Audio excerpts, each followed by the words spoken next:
지금까지 KBS 교통정보센터였습니다.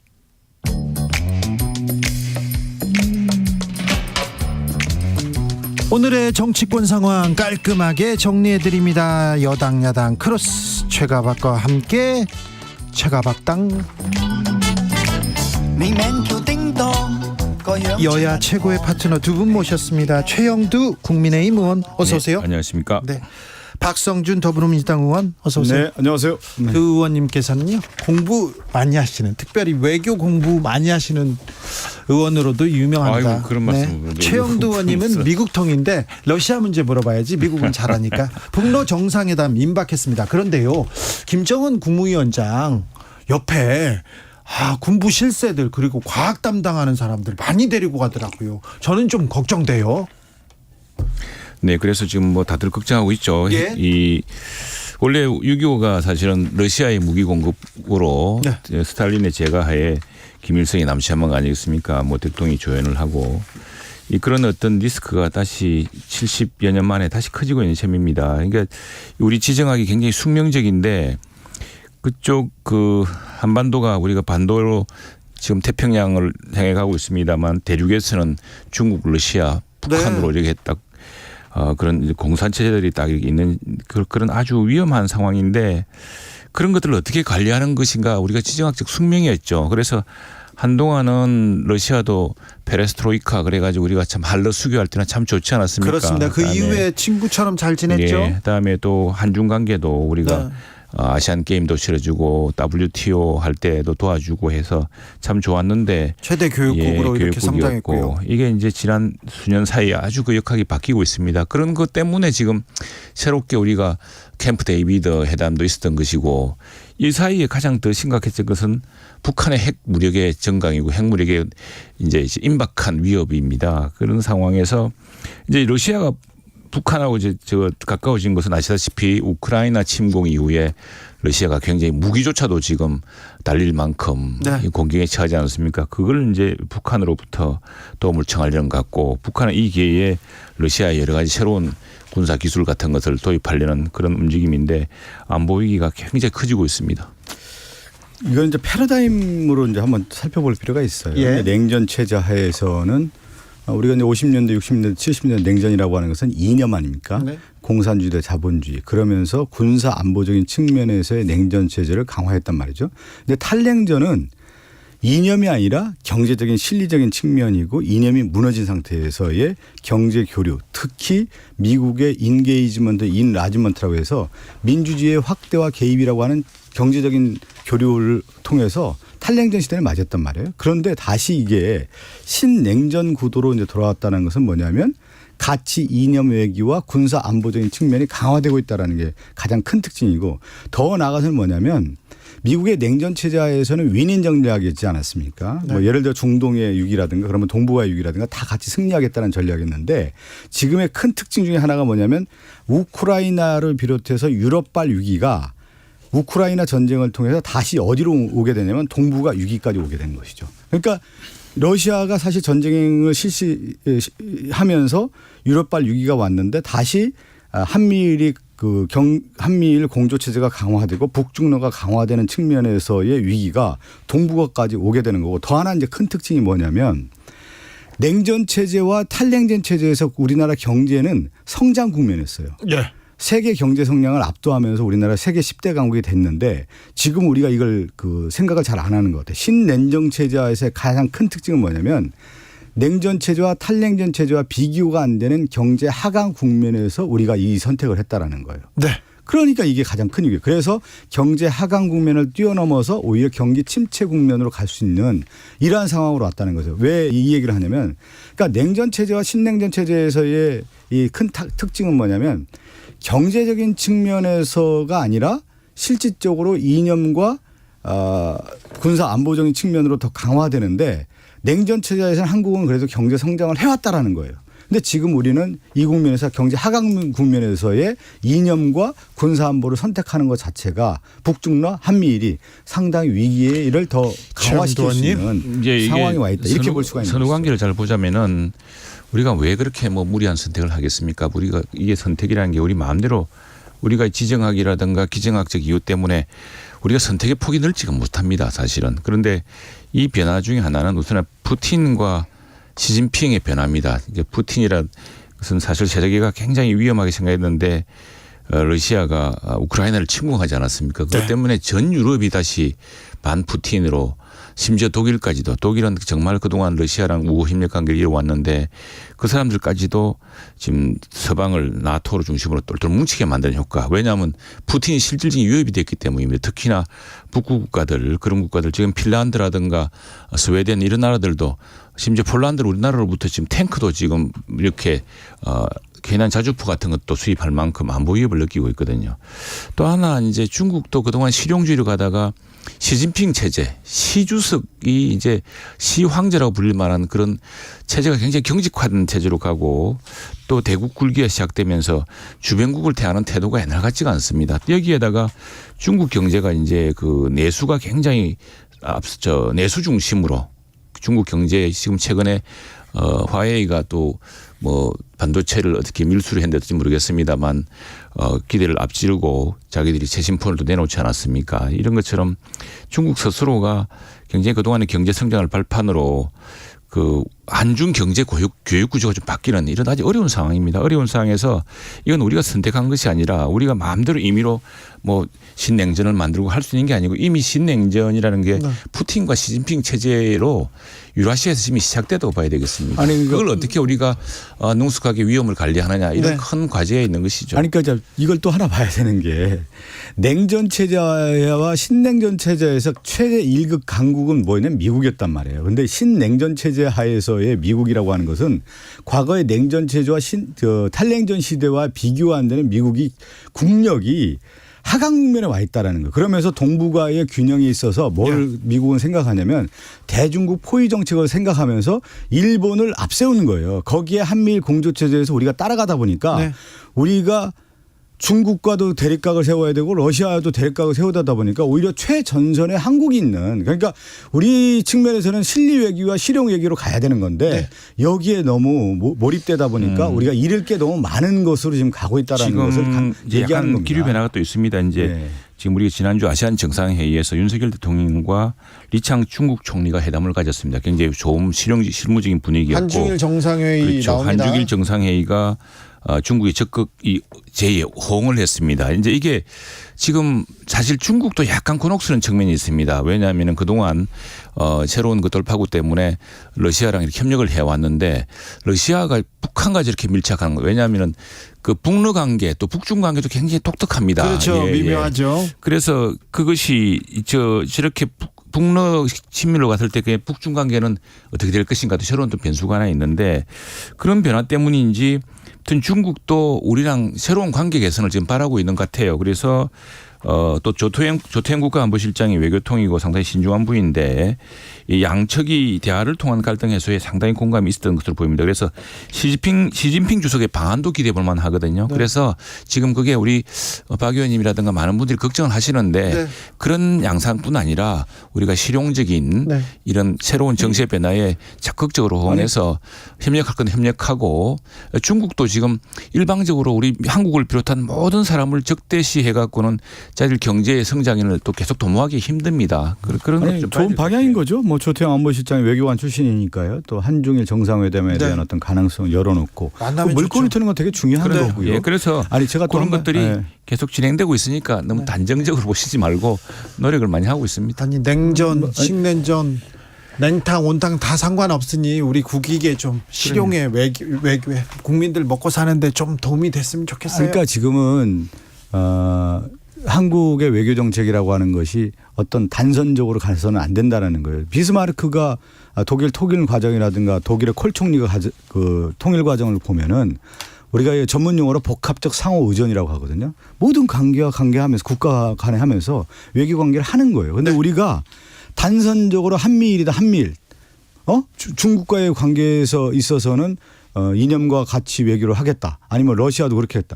그렇게 가서는 한국이 외교에 있어서의 지평을 확대하고 실질적으로 실용 외교와 실리 외교를 취할 수가 없기 때문에 저는 좀 더 적극적으로 한중일 정상회담에 이런 물꼬를 트는 게 좋다는 그렇죠. 거죠. 한중일 정상회담 빨리 열렸으면 좋겠어요. 그렇게 단선적으로 안 하니까. 네. 아니 단선적으로 해왔죠 지금까지요. 아니 그렇지 않고 러시아도 만나고 예. 북한도 좀 만났으면 좋겠어요. 대화했으면 좋겠습니다. 한미의 경우는 이게 왜 그러냐면 북한의 핵 미사일 위협이 너무 지금 고도화되고 있기 때문에 미사일 그 북핵 미사일 안보를 위해서도 위성의 어떤 시스템이라든가 그런 굉장히 공조의 필요성이 높아졌기 때문에 지금 이루어지고 있는 두 거예요. 분한테 이제 물어볼 게 많습니다. 박성준 의원님한테 먼저 물어봅니다. 개각설이 있습니다.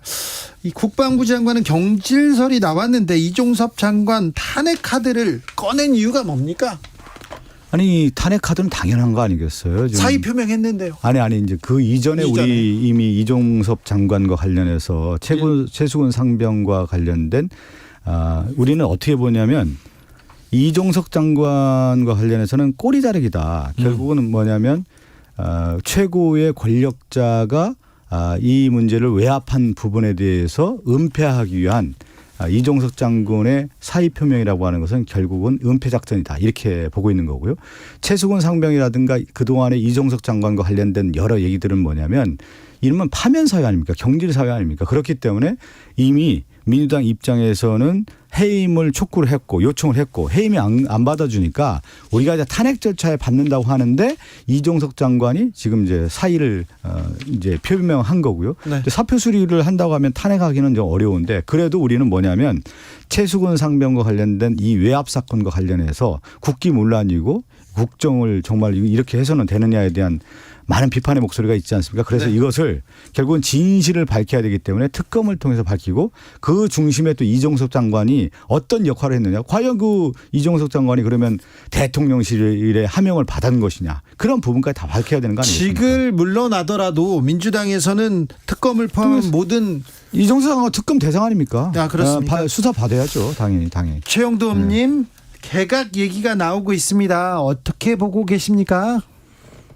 사실은 정부에서 일을 해보면은 굉장히 힘들지 않습니까? 특히 저렇게 강력한 야당과 모든 일에 제동을 그런 야당을 상대하면서 정부 일하기 힘들 테고 개각이라는 것은 국민의 여론을 받아서 또 새로운 어떤 국정 동력을 얻기 위해서 때때로 필요한 것이죠. 예, 그런 차원에서 이루어진다고 보고 있고요. 여기 뭐 국방부는 국방부대로 또 그런 이유가 있을 테고. 문체부와 또 여가부가 있네요. 좀 제가 한 번 더 말씀드릴게요. 그러니까 예를 들어서 역대 정부의 이제 개각이라고 하는 것은 컨셉이 있었단 말이에요. 왜 하는지. 국정을 뭐 1년 마무리한 단계에서 뭐를 더 하겠다라는 건지. 그다음에 무엇을 하기 위해서 이러한 인물들이 필요하다든가.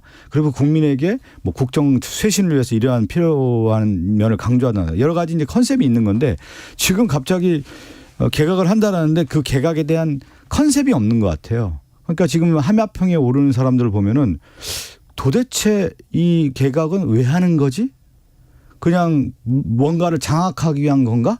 이런 컨셉밖에 없다라는 거야. 국정 운영에 대한 전반적인 비전이 보이지 않기 때문에 저는 여기서도 국민들에게 상당히 실망을 줄 것이라고 봐요. 개각을 하고 나서. 네. 최영도 의원님. 여러 가지 개각 요인이 있었을 걸로 보이고요. 또 내일 당장 저희들은 이제 산업부 장관 청문회를 합니다. 우리 산업이 굉장히 지금 여러 가지 산업 통상 자원 모든 방면에서 또 새로운 큰 도전도 있고 또 이걸 헤쳐나갈 새로운 또 장관의 역할이 또 필요하고 해서 그 개각이란 것은 그 정부의 필요에 의해서 하는 것이죠. 하는 것이고 또 국민들이 이제 결국에는 모든 책임은 대통령에 있다고 하지 않았습니까? 결국 이 정부는 정부 여당이 이 결국 결과로서 평가받는 것이죠. 그런데 그걸 둘러싸고서 뭐 지금부터 미리 이렇게 저렇게 먼저 말씀하신 것은 너무 앞서간다 생각합니다. 아니 제가 너무 앞서가는 게 아니라 걱정돼서 하는 얘기죠. 이 국정을 운영하는 데 있어서 자의적인 권력을 행사하라고 국민들이 맡겼습니까? 내 마음대로 하라고 맡겼습니까? 그 시대에 맞는 시대의 요구를 해결할 수 있는 인물들을 청구하고 거기에 따라서 장관들을 임명해서 국정 운영을 잘해서 궁극적인 건 뭡니까? 부국 강병의 국립인보가 아니에요. 근데 이 정부가 지금 보니까 윤석열 정권 들어와서 인사가 특정한 누군가에서 움직여지는 것 같고 또 개인의 인연에 의해서 그 장관이 임명되는 것 같다. 그러니까 골고루 인재 등용하는 것이 아니라 누군가에 의한 보이지 않는 선에서 이거 인사가 이루어지는 건가? 그런 의문점을 갖고 있는 거 아닙니까?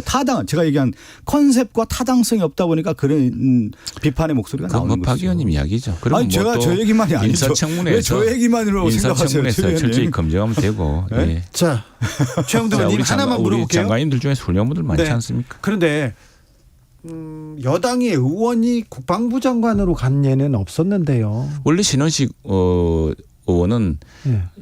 합참 출신이고 네. 예, 군사 전문가이기 때문에 군사통으로 국방통으로 국회의원이 되신 거죠. 네. 예. 자, 저도 같이 국방위를 했는데 군사적인 측면은 모르겠는데 실질적으로 이분의 지금 요즘의 언어를 보면은 대통령에게 조아리는 모습이에요. 그리고 극우적인 발언을 하고 있지 않습니까? 네. 그렇게 해서 장관에서 뭐를 하겠다라는 겁니까? 말마다 여기까지 제가 신원식 의원 개인적으로 잘 아는데 네. 요즘에 그 신원식 의원의 그 홍범도 장군 발언이라든가 전반적인 극우적 발언을 보면은 과연 국방부 장관으로서 만약 임명이 된다고 할 수 있겠느냐? 청문회 철저하게 검증해야 돼요. 그게 무슨 극우적 발언입니까? 홍범도 장군은 다른 논란의 맥락이 있는 거예요. 유인촌 전 장관도 한마평에 올랐는데 유인촌 전 장관 어떻게 보셨어요? 유인촌 장관 국민적인 인기 스타 아니었습니까? 탤런트 때. 네, 잘했고 배우였다.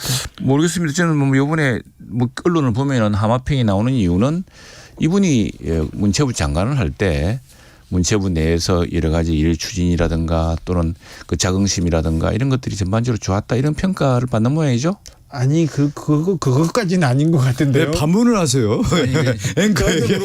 아니 그거는 아닌 것 같은데요. 아니 최영도 의원님 벌써 이건 아니다라고 생각하니까 반문하는 거 아닙니까? 저는 좋아합니다. 저는 유인촌 같은 분이 저렇게 인물도 좀 중후하고. 아니 근데 대답이 제가 느낌이 확고하지가 않아요. 아니 왜 이래요 없어요. 지금 박 의원은 무슨 뭐 정무당 잡듯이 그렇게. 자, 정관표님께서 외교와 국방은 정쟁 대상이 아닙니다. 여야가 힘을 모으고 보완을 해야지 의원님들. 우리 최영도 의원님 말씀하신 지금 뭐 임명을 안 했기 때문에 제가 논평한다는 거 절제하고 제가 아까 컨셉 얘기를 한 거예요. 예.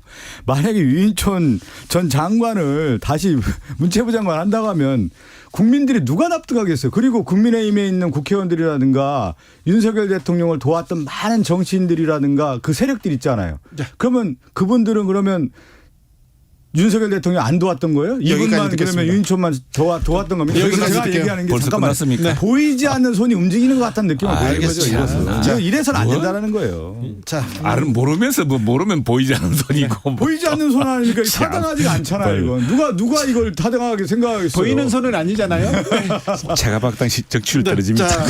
아니, 조 의원님. 민주당. 이거 누가 인사 타당하다고 생각하겠어요. 아니 국민의힘 의원들한테 여론조사했으면 좋겠어요. 역대 이 내각들 구성 보면은 과거 노태우 정부 때 했던 장관을 노무현 대통령이 정부가 바뀌었는데도 중요한 경우도 있고 그렇습니다. 다 지금은 내부 평판이 있기 때문에. MB 정부 15년 전으로 돌아가는 거 아닙니까? 자, 민주당 이재명 대표가 오늘 오후 검찰에 출석했습니다. 자, 사흘 만에 재출석인데요.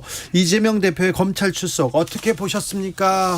저도 출석할 때 지금 수원지검에 가서 당대표님 소환 조사하는 모습을 좀 지켜봤습니다. 근데 소환 조사가 오늘 1시간 50분 만에 마쳤다고 하더군요. 그럼 도대체 왜 소환 조사를 한 겁니까? 그동안에 수사를 1년 반 이렇게 오랫동안 해와가지고 몇 번 지금 6차례 좀 부르고 있지 않습니까? 검찰이라고 하는 수사가 임의 수사로 되는 것 같은 느낌을 받는 거죠. 그들의 마음대로 했을 때 언제든지 부르고 또 발표하는 거 보면 피의사실 공표하고 이런 모습을 볼 때 있어서는 안 될 거고. 그리고 지난번에 5차 조사에서도 시간 끌기만 했다는 거 아니겠어요? 구체적인 사실에 대한 검증이라든가 조사가 제대로 안 돼가지고 질문 또 하고 그 사건과 상관없는 질문하고 이렇게 해서 야당 대표를 정말 모욕주기 수사를 이어가고 있는 거에 대한 그 수사에 대한 부당성에 대한 그 수사 피하고 재판 거죠. 피하고 극단적인 뭐 구속되는 일을 피하려고 당 대표 해가지고 지금 이렇게 무리해서 대운 거 아닙니까? 온 당을 흔들고. 그런데 저는 이재명 대표 단식도 그렇고 뭔가 전략을 잘못 짜고 있는 것 같아요. 왜냐하면은 아니 당당하게 검찰이 그 수사를 안 할 수 있습니까? 공범들이 다 잡혀 있고 감옥 지금 형을 살고 있기도 한데 그러면 같은 공범인데 공범 사건을 아무것도 없는 것처럼 할 수는 없지 않습니까? 오늘 이 대표가 출두하면서 북한에 방문해서 사진 한 장 찍어보겠다고 생면부지에 얼굴도 모르는 조폭 불법 사채업자 출신 부패 기업가한테 100억 원이나 되는 거금을 북한에 대신 내주라고 하는 그런 중대 범죄를 저지를 만큼 제가 어리석지 않다 이렇게 이재명 대표가 그건 얘기했는데 이재명 대표 주장이죠. 그러나 그 김성태니 또 누구죠 이화영 부지사니 이런 분들의 진술이 있고 당시 정황이 있지 않습니까? 그럼 김성태 그 사람은 지금 이제 심지어 조폭으로 몰리고 김성태 그 양반이 이제 어떤 발언을 할지 주목되는데 이렇게 잘 몰아가면은 그게 유리한 재판 전략인지 모르겠습니다만 저 뭐냐면은 그래서 저는 그 수사가 그 멈출 수가 없는 거 아닙니까? 빨리 수사를 빨리 끝내고 아니 법원에 가서 당장하게 체포영장이 발부되기 전에 그냥 뭡니까 요즘은 법원에서 아무나 그렇게 영장 구속하지 않습니다. 네. 지난번 우리 당의 하영재 의원도 불구속 상태에서 지금 재판받고 있죠. 아니 이 사건도 증거가 있으면 증거가 있는 대로 증거가 부족하면 증거가 부족한 대로. 근데 뭘가 이 겁이 나서 이렇게 온 나라를 흔들고 이렇게 하고 있습니까? 기억이 나네요. 무슨 방송 기억나냐면 국민의힘 모든 의원들이 어떻게 얘기했냐면 쌍방울 변호사비 대납 사건 엄청 얘기했습니다. 뭐 비리가 있는 양 완전 사실인 양 얘기하고 지금 최영재 의원님도 저하고 방송할 때 그런 식으로 얘기했어요. 한번 방송 들어보십시오. 그러면서 김성태 회장 들어오면 이재명 대표 끝난다는 식으로 얘기를 다 했다고요. 변호사비 대납 사건 어떻게 얘기하는 겁니까? 최영재 의원님. 그 사건 지금 어디로 갔습니까? 그런데 갑자기 지겠죠 뭐. 예? 또 나타나겠죠. 뭐가 밝혀져요 지금 그 변호사비 대납 사건에 대해 그렇게 얘기하시면 안 되고요. 그렇게 당당하게 그렇게 해서 법원에서 하면 되잖아요. 변호사비 대납 사건이 안 나오니까 뭐냐면 김성태 엮어갖고 진술 하나로 무슨 방북비 대납 사건으로 좀 만든 거 아닙니까? 그 김성태가 뭐 하려고 그러면 상식적으로 생각해. 김성태 그 양반이 뭐 하려고 북한에다가 돈을 줍니까? 무슨 경기도지사가 돈을 바쳐가면서 누구를 만나는 사진 한 장 찍으려고 하는데 그거 자체가 말이 됩니까? 그리고 우리나라 정보부라든가 모든 정보가 다 공개된 상태에서 있는데 그거를 무슨 돈 주면서 사진 찍으러 간다 누구 만나러 간다라고 하는 게 타당한 얘기입니까? 그것은 국민의힘에 있는 공작 정치에 있는 사람들의 생각의 반론인 것이죠. 그래 그걸 법원에서 그래서 법원에서 그렇게 당당하면은 당당하면 법원에 가서 이야기하면은 의도된 기획 수사를 하고 있는데 왜 그걸 법원에서 이야기하지 않고 이렇게 합니까? 아니 근데 부패 기업가였고 조폭 출신인데 왜 그런 분하고 대북 사업을 경기도 이화영 전 부지사는 추진했을까요? 근데 이화영 부지사가 이제 대북 사업 하면서 거기에 그 대북 사업 했던 사람 아니었습니까? 네. 그러다 보니까 이제 거기서 이제 쌍방울이 이제 스마트팜 사업 관련된 부분에 대한 관심을 가졌던가 보죠. 네. 그러다 보니까 이제 거기에서 이제 얘기가 나온 건데 오늘 재판에서 이화영 전 부지사의 진술은 계속 이렇게 바뀔 수도 있다. 법원에서 그런 얘기가 또 나왔어요. 이화영 그 전 부지사는 분명히 얘기를 했잖아요. 다시 경찰의 강압과 외압에 의해서 자기가 혼란스러웠다 이런 얘기까지 하는 거 아니에요. 분명히 그 얘기는 뭐냐면 이화영 전 부지사와 관련된 외압이라는 표현보다는 강압 수사가 있었다라는 것은 이화영 전 부사를 통해서 입을 통해 드러나고 있는 거 아닙니까? 뭐 강압 수사 있어요. 민주당 의원들이 다 철통같이 지켜내고. 그 이화영 부지사가 계속 얘기하고 있는 거 아니겠습니까? 그 이화영 부지사 부인이 남편한테 정신 차리라고 법정에서 이야기하는 이런 황당한 사건이 있었는데. 들어보니까 이화영 전 부지사의 공소장하고 김성태 공소장하고 내용이 다 다르다는 거예요. 예를 들어서 돈을 언제 누가 무엇을 어떻게